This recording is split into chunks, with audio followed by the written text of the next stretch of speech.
Rightio. I think we're ready to kick off again.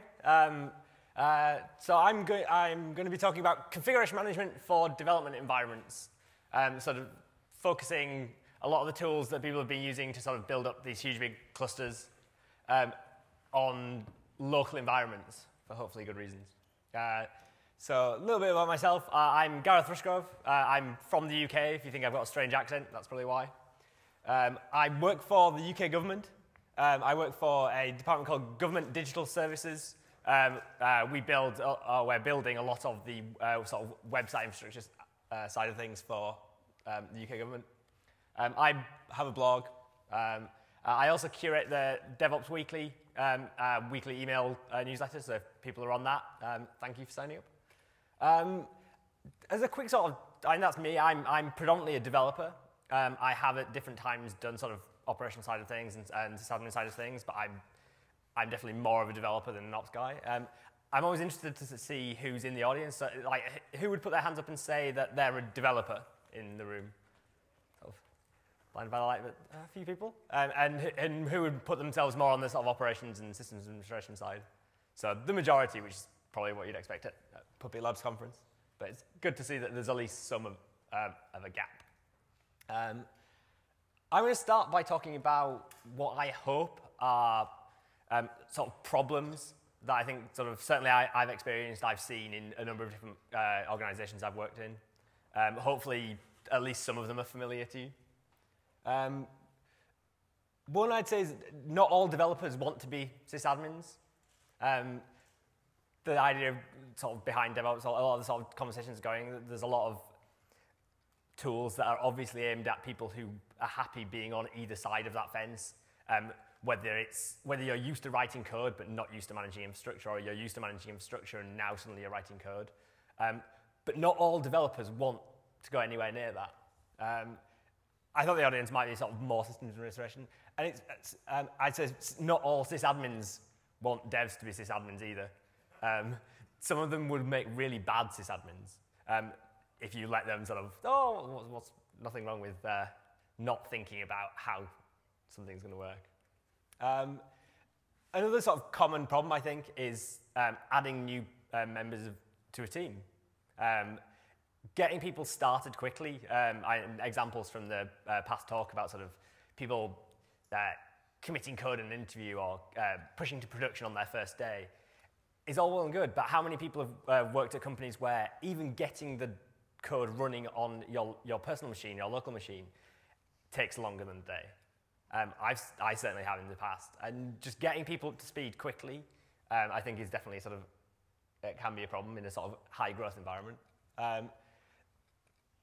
More and more sort of large complex systems are not being built as sort of one huge big monolithic Java application. They're being built as a distributed set of services, potentially using different languages even. And running that locally, running all these different applications at the same time with interdependencies between them and requirements for them to be able to interface over, maybe it's just HTTP or maybe you need a message queue to have some of them communicate. Suddenly they're much more complicated. And again, that makes it much more difficult to get people started, get it all installed, but also maintain it locally, because things will fail locally in the same way as sometimes they'll fail in a production environment.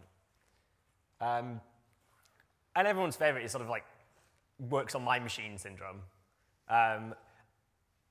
One thing the sort of development community is sort of like sort of picked up on this, and the ideas behind sort of continuous integration and writing tests have definitely sort of helped. But actually, there's still a lot of problems, I think, with sort of lower down than the code that developers are writing that cause problems when it comes to actually moving code from the machines that it's written on. Increasingly Macs. I've seen lots and lots of people here with Macs. I've got a Mac. They're great because it's basically Unix with a nice interface and nice hardware. And one thing I'm certainly a fan of is Homebrew on my Mac.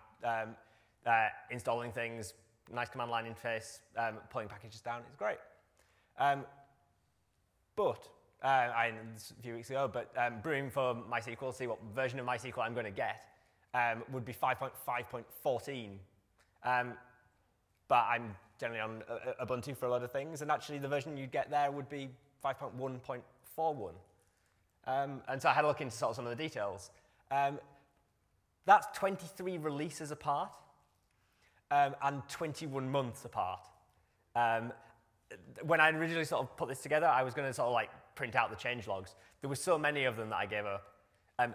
So many changes to a large, complex piece of software, including things like an order by clause was bound to the incorrect substatement when used in a union, and not in predicate with a subquery containing a having clause could retrieve too many rows. The number of ones that sounded like if you run a query, you get different results, whether you're running against this version of MySQL or the version that you're probably using in production, we're sort of, well, that's probably not a good idea. But generally speaking, developers will simply say, well, I'm using MySQL, so that's good enough. Increasingly with people using ORMs, they might say, oh, well, I develop locally with SQLite, and actually the production ones are using MySQL, and it's even worse. And I think there's a sort of a different breed of works on my machine problems. Another one, you probably won't be able to see the code, but it's basically a Ruby web server that allows you to, it creates files on disk when you send it query string arguments. So a bit of a noddy example application, but lots of people are writing things that have HTTP interfaces, and lots of people are writing things that write to disk. And we can start that up, and we can send it requests. And it's creating files that are named after the query you pass in and putting the content that you pass in into the file. So again, pretty noddy. Sending a couple of requests. Some people might know what's going on here.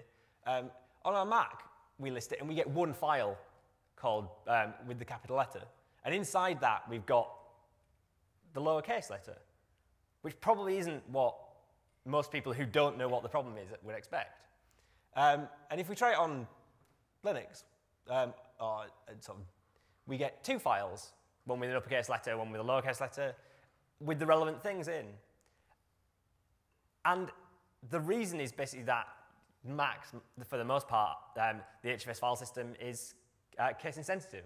It doesn't care that you've used an uppercase letter for one of them and a lowercase letter. It's the same file.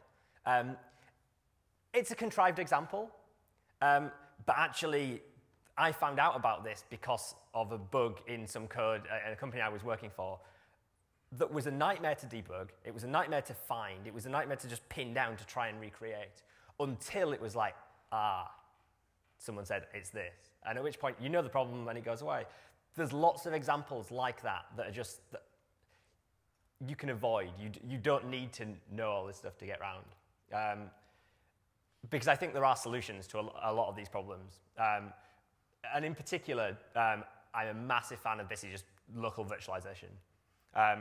So whether it's VirtualBox or VMware or whatever software you're using, rather than executing my code on this, I execute the code on virtual machines that run the same operating system, they run the same software as what I'm targeting to run in production.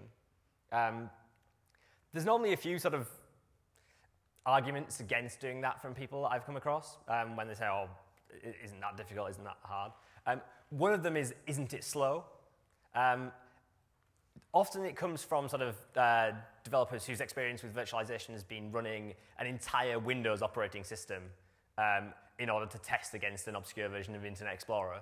And that's slow, but that's not really a problem with virtualization. That's just you're doing so much in a VM. Running small headless Linux machines,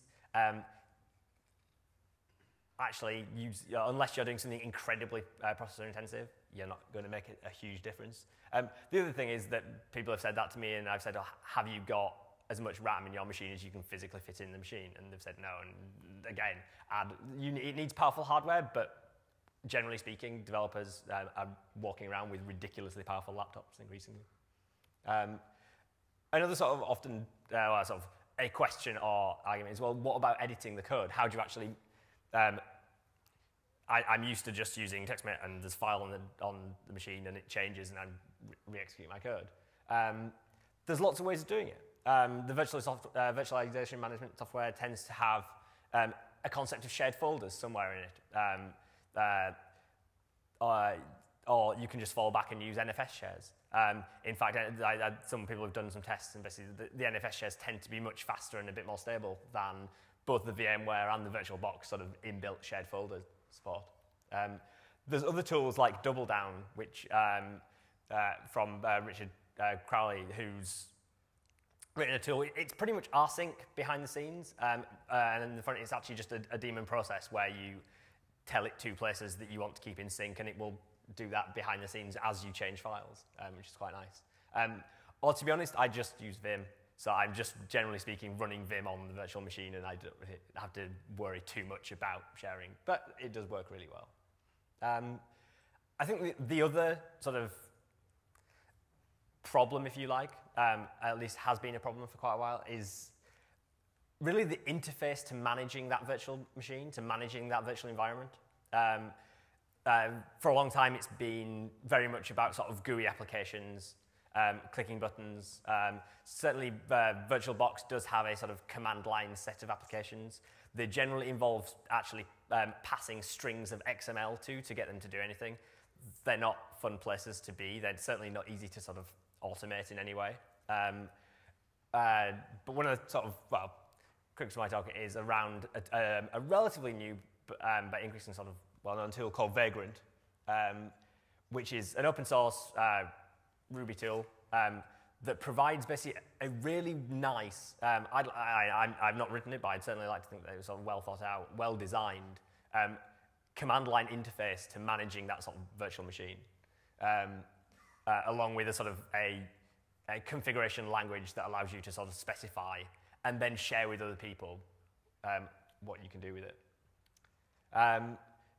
This is how sort of Vagrant's described by its authors. It's an automated virtual machine creation using Oracle VirtualBox. At the moment, it does only support VirtualBox.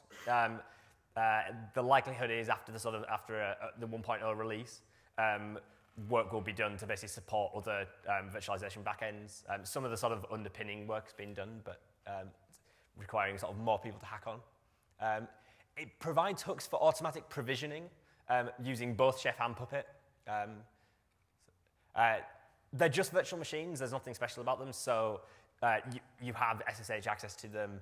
You can set up quite easily sort of the networking side of things. So if you want a static IP, if you want to forward ports between the host and guest.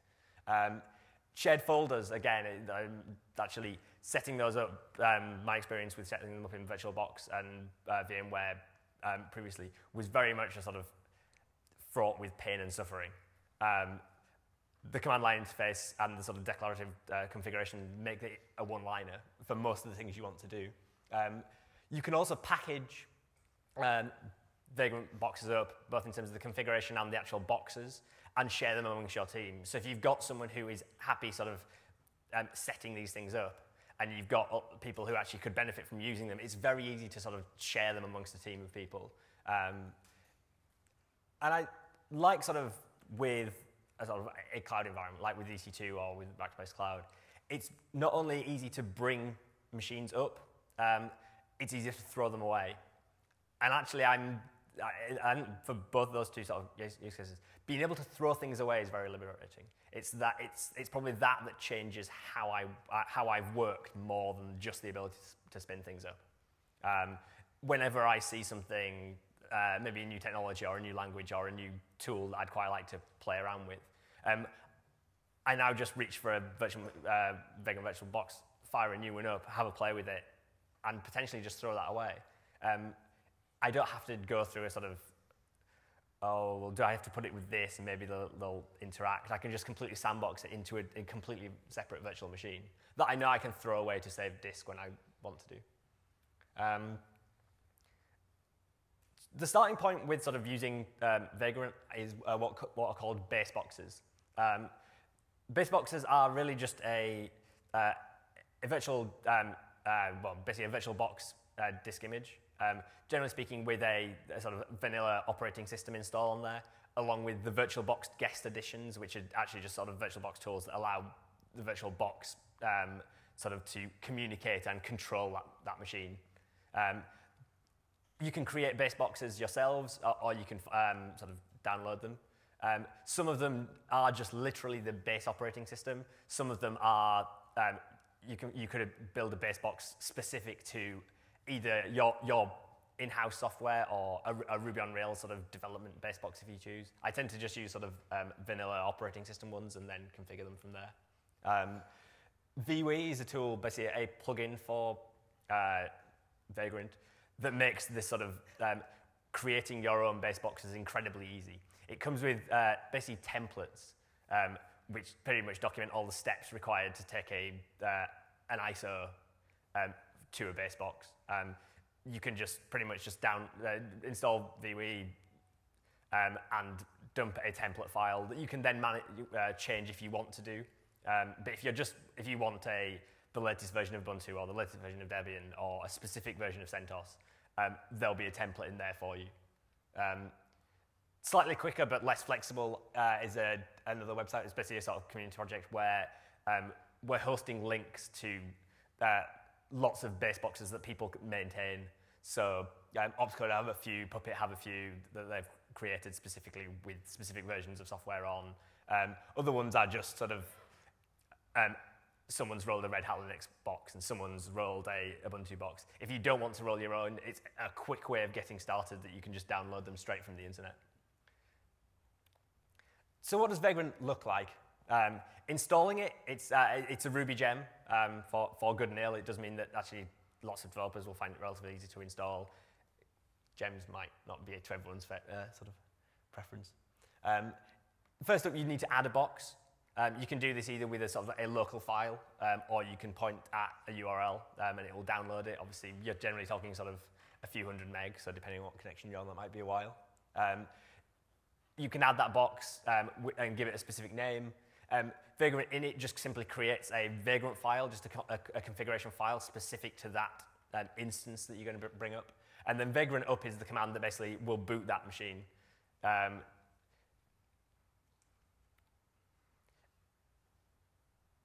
The Vagrant command line comes with lots of different options and commands that you can call. Up, as we said, actually boots the virtual machine.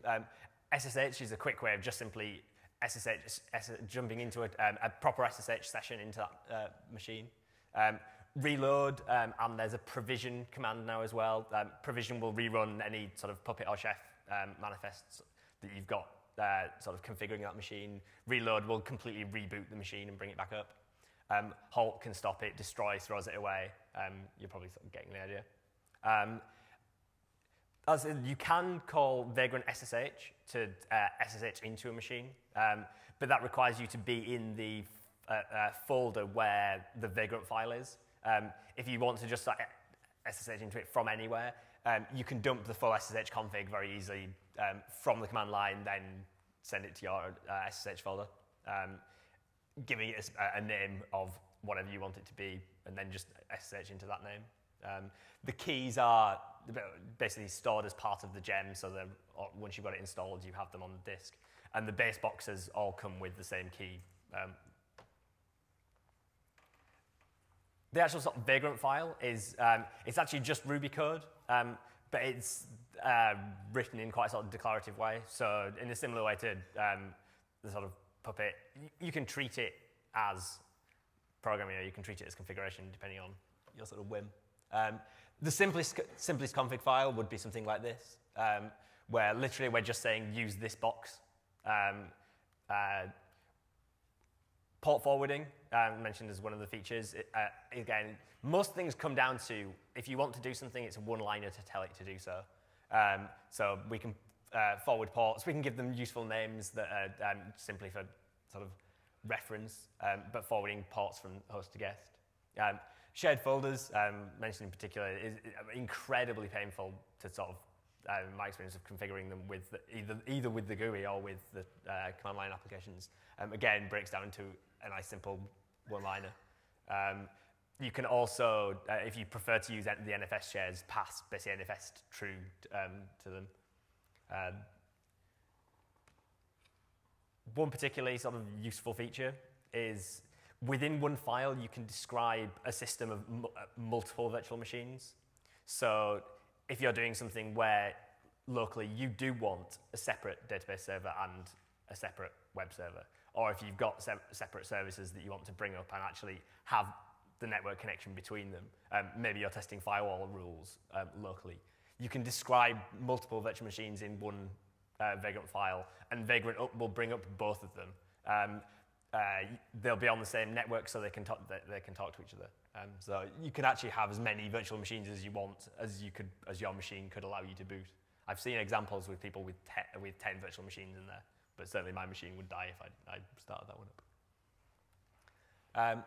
Other examples, and there's lots of them, and the documentation is pretty good for sort of running through them, is that you can boot into the GUI, you can forward both X and SSH forwarding.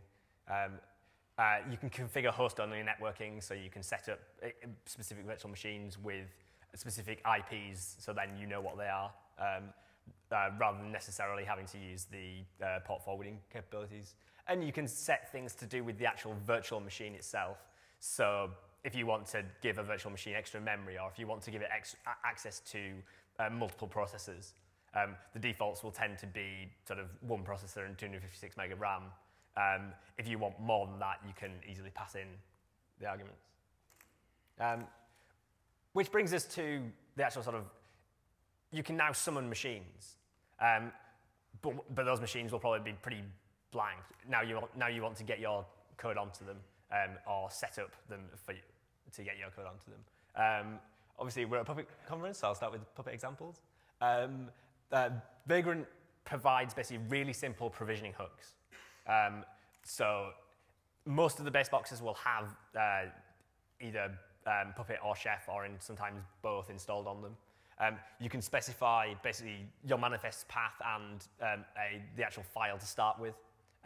So in this example, you'd probably have the actual Puppet manifests locally checked out next to your Vagrant file. If you prefer, you can actually point the Vagrant machines at a Puppet master, either locally or hosted elsewhere. That might be your production Puppet master. And you can also tell the client what node to be. So it's not that you then need to have lots of node definitions in your Puppet manifests for all these virtual machines. You can easily test out what a machine would look like did it have a specific node name, which is really useful for sort of just managing things. I will show some Chef examples. Hopefully there's no one from Puppet Labs who will shout at me. Very similar in the declarative manner. You can specify the recipes and the cookbook path. You can set specific roles, and you can download examples. Basically, you can host a tar file somewhere and download that and have that executed, which is a sort of a poor man's version of using either the Chef server or the Puppet master. Vagrant, I've been doing some hacking on it recently, and it has a really nice plugin architecture. So it's really easy to extend the command line. So all the sort of Vagrant up commands and Vagrant SSH, Vagrant destroy, there's a lot of those. It's easy for you to add your own into that tool without changing the Vagrant actual tool itself. You can just write yourself a gem, have that installed, and it will automatically add those commands in. Couple of examples. One's the Vagrant Box one that talks to the API that makes sort of finding those tools easier. It's basically a simple search tool. Vagrant Hosts is a way of just managing host entries. If you want host entries pointing at specific virtual machines as they come and go, that can manage the host entries on your machine. Sahara is particularly useful. It's basically a snapshotting mechanism. So VirtualBox supports taking snapshots and being able to roll back to them. Really useful for testing sort of Puppet manifests against a machine in a known state. So you have your machine in a known state. You can take a snapshot of it using Sahara. You can apply the Puppet manifests, see what happens, then roll back, make some changes, and keep iterating. As a workflow, it's actually really pretty quick. So on that, I've certainly found it really as a tool for having something that locally I can execute my Puppet manifests that I'm writing against really quickly really useful, especially as I commute to work on a train, so, which has sort of generally not very good internet connection anywhere nearby. So I don't have to always be connecting to something else. And another example I think is what I'd term sort of local configuration management. I say most things have been about sort of spanning out to lots of machines. I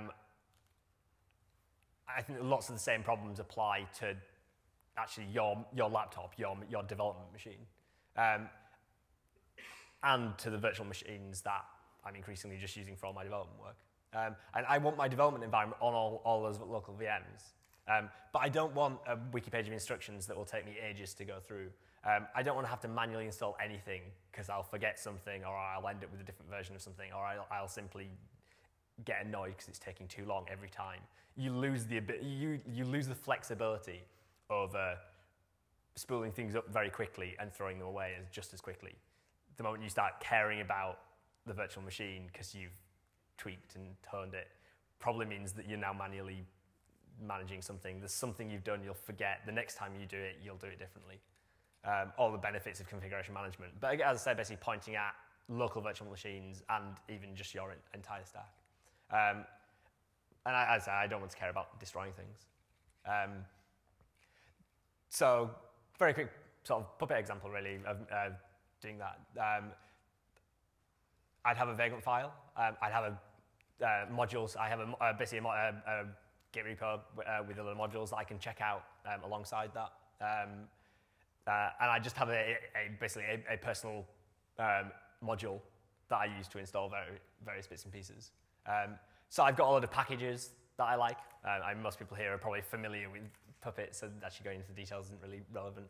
But there's loads of packages that, as a developer, I want on all those machines to make my life easier. They're not necessarily going to be things that end up on the production machines. You probably want to sort of... I've seen some companies with completely separate Puppet installs to manage their development environment versus their production environment. I think that poses problems because you'll end up somewhere online duplicating a lot of work. But you certainly want sort of some nodes tagged as sort of development machines that you're not going to end up sort of installing a lot of the things into a production machines. And I want my shell configs everywhere I go. I feel weird when I use other people's machines and their configs are slightly different and their tab completion's not the same. I just want it to follow me around all the time. And having Puppet modules that do that for me, that always execute on whenever I bring up these virtual machines is really handy. And same with my Vim configs, I want to carry those around. Everyone has their own subtle ways of doing things. And it's code. So I can write tests and make sure that the virtual machines I'm bringing up will have at least the things that I'm wanting. So the relatively new sort of Aspect Puppet stuff is really handy for that. And running tests, basically, make sure when things are there. So when I'm writing the Puppet manifest or modifying them or having other ones run, I've got a sort of a set of tests that whichever manifests I'm using to bring up a machine, make sure they have what I want on there when I'm actually developing. So I think hopefully the important thing is that use a lot of sort of configuration management tools locally as well as the sort of for your production environment. Encourage developers to do so and help them with the tools. Vagrant is a really useful tool, predominantly because the interface is particularly nice, and getting started with it is relatively straightforward and it's well documented. But I think the important thing is virtualization, and actually, if you can come up with a nice interface that uses VMware, then great. Using virtualization makes getting started faster, in my experience, especially for sort of new members of staff, or if you're starting in a new group where there's already a lot of code, you want to be using it quickly. If you're not running the same, if you're not executing your code locally on the same platform as you are in production, you'll have bugs. You won't have loads of bugs. They'll be subtle. The issue is that if you can't find them until you're in your production environment, it's probably too late. You want to find them earlier, and there's little sort of downside certainly in my experience of not using virtualization locally. So using Vagrant makes managing virtual machines easy. It's a nice interface. It's not the perfect interface, but in my experience, it's so much better than anything that's gone before that I now want it whenever I'm doing anything else with other types of virtual machines or other types of cloud instances. And writing configuration as code, is sort of more of a general point, makes it testable, especially when it's sort of nearly selling the idea to developers. Moving from sort of like maybe their experience of ad hoc scripts to Puppet is one thing, and getting them to use virtual machines, making it clear that they're testable in a way that their current solution isn't. Certainly for sort of good developers, certainly for developers that have got into sort of test-driven development sort of principles, will be quite a good sort of selling point, really. There's a really sort of growing community around Vagrant as well. The Vagrant on the IRC channel is generally pretty helpful. If people have got sort of drop-in problems, there's normally a few people around either who are writing it or actively using it. If you don't get a response there, the Google groups, the mailing list, again, is sort of, the responses are generally pretty good and pretty quick. And there's quite a sort of, it's not too active where you're swamped with things, but most of the posts are interesting. And the issue list as well, if people are looking sort of where Vagrant's going, what are the problems at the moment, what are the sort of features that people are wanting to see. And that's the end, I'm afraid. I'm sorry if I've run through that quite quickly, but I'm certainly happy to take any questions about anything you might want to know. I don't know if you want to come down to the mics down here.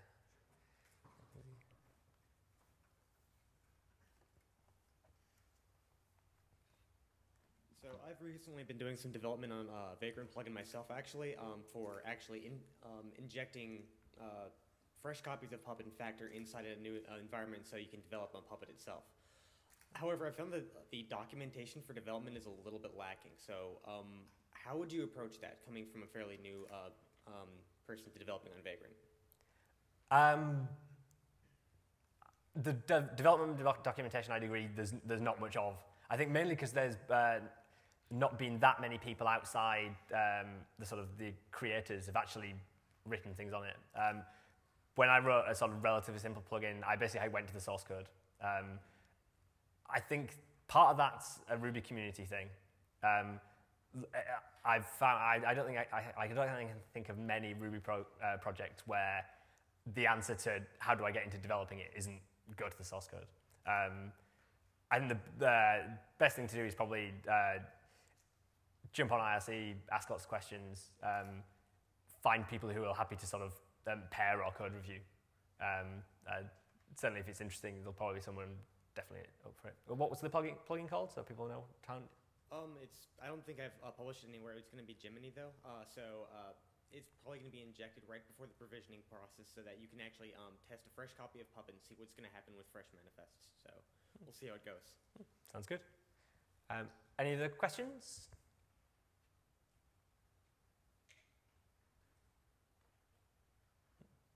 No, I can't. Just checking no one's got a hand up. I can't see with the light. Nope, I think that's everything. Right, thank you for listening.